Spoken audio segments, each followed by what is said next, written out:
What if I told you the greatest skill you'll ever learn isn't how to win? It's how to come back after you've lost. Because in games and in life, it's never really game over. Not when the screen goes black, not when you fall, not even when you hear the words, "You failed." Because right after that comes the real magic word, respawn. Heroes don't win because they never fall, they win because they've mastered the art of getting back up. Naruto got knocked out and humiliated, but kept standing back up. Eren was literally eaten by a titan only to break free with a new power no one saw coming. Tony Stark was dying in a cave in Afghanistan and built the first Iron Man suit from scraps. Each of them came back, and the moment they did, the story changed forever. Because in life, just like in every game you've ever played, failure isn't the end. It's the checkpoint before your next level. And here's the hidden truth nobody talks about. Players don't win because they never die. They win because they always hit continue. This is Press Play. Let's talk about it. The respawn system. How to bounce back after failure. Chapter 1. Why most players stay dead. Let's start with the brutal truth. It's not failure that kills dreams. It's what happens after failure. Because most people don't know how to respawn. The failure myth. Here's the biggest lie society teaches you. If you failed, maybe it just wasn't meant for you. If it was supposed to work, it would have worked. Don't embarrass yourself by trying again. We're told success equals proof you're good enough, failure equals proof you're not. But that's garbage thinking. Because failure doesn't mean you're not cut out for this. It only means the strategy didn't work. Yet. The psychological trap. Here's why failure cuts so deep. Humans crave consistency between who we think we are and identity, what we do, and actions. So when you fail, it threatens your identity. Suddenly your brain whispers, maybe this isn't who I am. I'm just not good at this. People like me can't do that. So what do most people do? They rage quit the business, stop writing, leave the gym, disappear from the internet. Not because they couldn't succeed, but because they fused one failed attempt to their identity. I'm a failure. And that's the real game over. Naruto wasn't destined to become Hokage because he was naturally gifted. He was the kid people laughed at on the swing. But every time he fell, he said, "Believe it," and kept moving forward. Eren, half-eaten and written off as a lost cause, refused to stay down. He turned defeat into a transformation so massive it flipped the entire plot. Tony Stark didn't build an empire because everything went right. He was a prisoner, dying, forced to build armor in a cave. And that cave is where Iron Man was born. That's what real respawn looks like. Turning the lowest point into the place where your true story begins. Emotional punch. So remember, players fail, NPCs quit. You only truly lose if you stop pressing continue. Every failure feels like a glitch in the system. But what if that glitch is just the game showing you where to patch your code? Growth isn't clean, it's messy, chaotic, and full of crashes. But each crash teaches you how to rebuild stronger. Chapter 2. The mechanics of respawn. So how do you actually respawn? Let's steal the secrets from the places that teach it best. Games. The game design secret. In games, dying isn't an ending, it's a mechanic. You see, you die to a boss, it continue, go back in smarter. And every time you try again, you know the enemy's patterns, you spot openings you missed before, you react faster. That's why games don't call it death, they call it respawn. Because the moment you get back up, you're no longer the same player who fell. Why games teach resilience better than school. School trains us to fear mistakes. Red ink, public humiliation. Don't get it wrong. But games do the opposite. Mistakes equals practice. Death equals a lesson. Restart equals normal. That's why gamers often become brilliant creators, founders, and innovators. They're used to dying and coming back sharper. Real life translation. In real life, failures aren't final either. A failed launch equals data. A lost client equals feedback. A ghosted sales call equals intel on objections. A botched video equals clues on audience taste. Every death in your life holds hidden XP, enemy patterns, proof of your gaps. The 2 types of XP.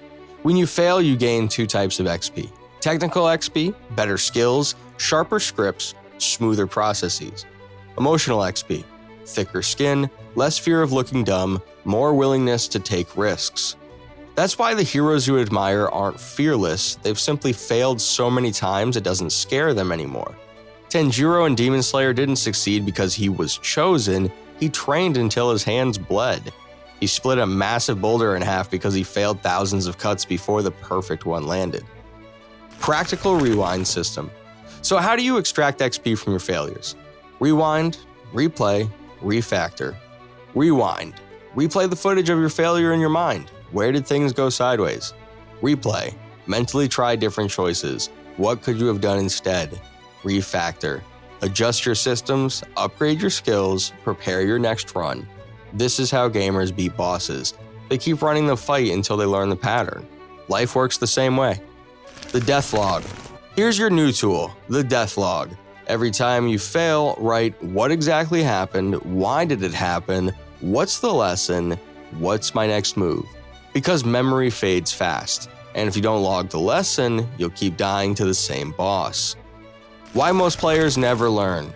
Most people pretend the failure didn't happen. They bury it, they want to forget the embarrassment, they skip the replay. But real players do the opposite. They mine the failure for patterns and create the blueprint for their comeback. That's how Sung Jin Woo, Naruto, and Tony Stark transformed defeat into their ultimate power-up. They turned every dungeon death, every beating, every cave into the workshop for their next evolution. Internal dialogue upgrade, your inner coach versus your inner critic. Every player has 2 voices inside them, the critic and the coach. The critic says, "You blew it, you'll never recover, everyone saw you fail." But the coach says, "Review the tape, adjust your strategy, get ready for the rematch." The difference between quitting and respawning often comes down to which voice you amplify. NPCs listen to the critic. Players train the coach. Start asking better post-failure questions. Not "why did I suck?" but "what did I learn?" What would my next version do differently? What skill do I now know I must level up? Because the respawn doesn't begin with action, it begins with language. Upgrade your dialogue, and you upgrade your entire response system. Core truth. Failure isn't the signal to quit. It's the coordinates to your next level. Chapter 2. The mechanics of respawn. Here's the biggest shift most players never realize. Failure doesn't prove you're not good enough, it just shows what your next upgrade needs to be. Look at Sung Jin Woo from Solo Leveling. He didn't become the world's strongest because he avoided dying, he became unstoppable because he died over and over, learned the dungeon's secrets, and came back stronger each time. Failure wasn't his end, it was his leveling mechanic. Same in your life. Your deaths might look like launching an offer and getting 0 sales, recording a video and hating how you sound, sending DMs and hearing crickets. But inside every failed attempt is the map to your next level. The combo unlocks of failure. Games hide secret combos behind defeats, and so does real life. Failing at a pitch teaches better hooks, stronger closes, how to handle objections. Bombing a piece of content shows you what your audience actually cares about, how to sharpen your message. Getting ghosted in sales teaches how to qualify leads better, how to keep conversations alive. Failure reveals powerful unlocks you'd never discover if you won instantly. Every defeat is a hidden tutorial. Chapter 3. How to trigger instant respawn. Let's talk about the true superpower, speed of restart. Because the longer you stay down, the heavier it feels to get back up. The momentum principle. Momentum is fragile. Keep moving and everything feels lighter, confidence stacks, proof builds belief. Stop moving and doubt creeps in, the villain whispers, "See, you're not that person." Days turn into weeks. Weeks turn into years. until trying again feels impossible. The inertia trap. Here's the psychological trap. The longer you avoid coming back, the more your brain rewrites the story. It was a fluke anyway. I'm probably not good enough. Better not try and fail again. But here's the truth. Inaction rewires your identity faster than failure ever will. Because when you stall, you start believing the villain's script. Goku didn't stay down when he died fighting Raditz. He trained in Otherworld, came back from the dead, and was 10 times stronger. He didn't wait years. He respawned immediately. That's why Goku levels up faster than anyone else. Same rule applies to you. Tiny reps, the minimum viable action, MVA. When you're crushed, don't try to conquer the world in one day. Deploy minimum viable action. Too tired to write an article? Write one sentence. Embarrassed about filming again? Record a messy 30-second clip. Scared to pitch a client? Send one simple message. Momentum doesn't care how small the move is, it only cares that you moved. Why small reps change everything. Every tiny action becomes a vote for your new identity, proof that you're still in the game. Tanjiro split a boulder in Demon Slayer not because he was chosen, but because he swung his sword thousands of times. One perfect cut changed his story forever, but it was built on tiny, messy swings. The not yet rule. When your mind says, I'm not good at this, replace it with not yet, but I will be. Because there's a colossal difference between I'm not cut out for this, game over, I'm not there yet, respawn mode. Ritualized respawn. Create triggers that signal it's time to get back in the game. Cold showers reset your mental state. Changing your workspace signals a new chapter. Wearing a specific item becomes your respawn gear, a bracelet, a necklace, a ring reminding you, I'm the player, not the NPC. Actors step into roles with rituals, so should you. Name the moment.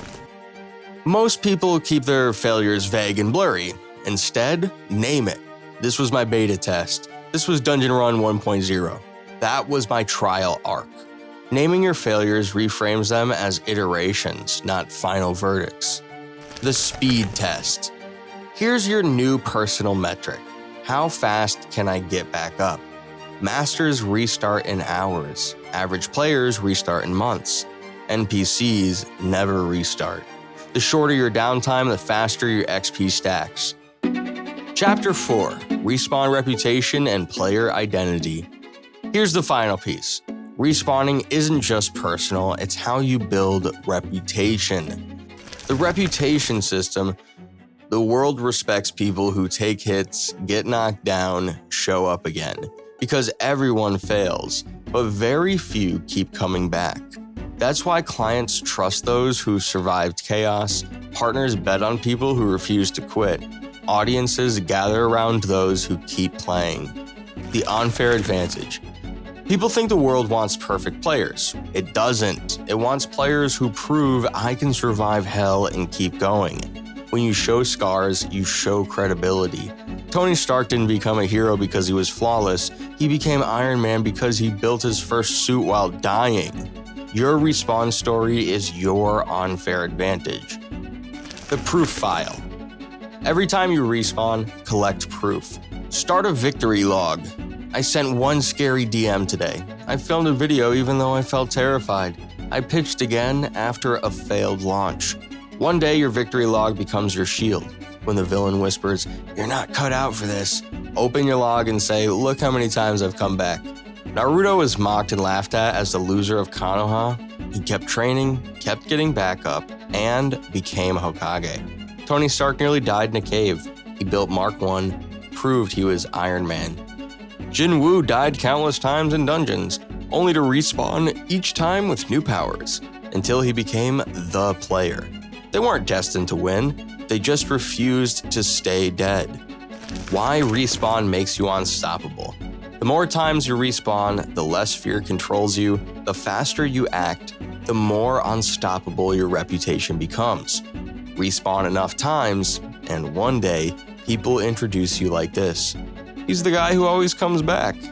And that power nobody can take from you. The real final boss.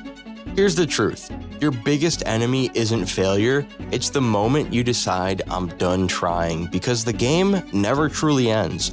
It only ends if you stop pressing start. Your respawn button is always there. Press it. So remember, you're not broken, you're not destined to stay stuck, you don't have to erase your failures. Your only job is press continue, because real life is the ultimate RPG. Every defeat, hidden XP. Every setback, a training arc. Every respawn, a new level. You weren't born an NPC, you were born a player. So pick up the controller, hit continue, and press start. This is Press Play.